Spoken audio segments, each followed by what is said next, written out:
कोकणातील प्रत्येक अपडेट जाणून घेण्यासाठी आजच माझे कोकणच्या सोशल मीडिया प्लॅटफॉर्मला लाईक, फॉलो आणि सबस्क्राईब करा।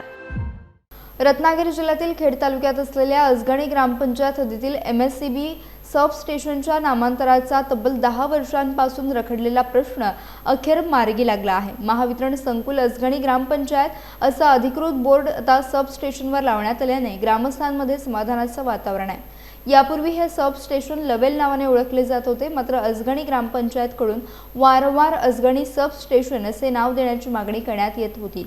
गेल्या 6 महिन्यांपासून माजी खेड तालुका अध्यक्ष मनसे संदीप हरी फडकले यांनी या विषयाचा सातत्याने पाठपुरावा केला होता। त्यांच्या प्रयत्नांना अखेर यश मिळालं असून MSCBचे अधिकारी मानकर यांनी सब स्टेशनच्या नावात बदल करण्याचा निर्णय घेतला। दिनांक 22 मे रोजी अधिकृत नामफलक लावण्यात आला। या कामासाठी अजगणी ग्रामपंचायत सरपंच सदस्य तसेच अजय अनंत शिगवण, राजेंद्र धाडवे यांनीही मोलाचे सहकार्य केले। दरम्यान मानकर आल्यापासून विभागात चांगली कामे होत असल्याची भावना स्थानिकांकडून व्यक्त करण्यात आली।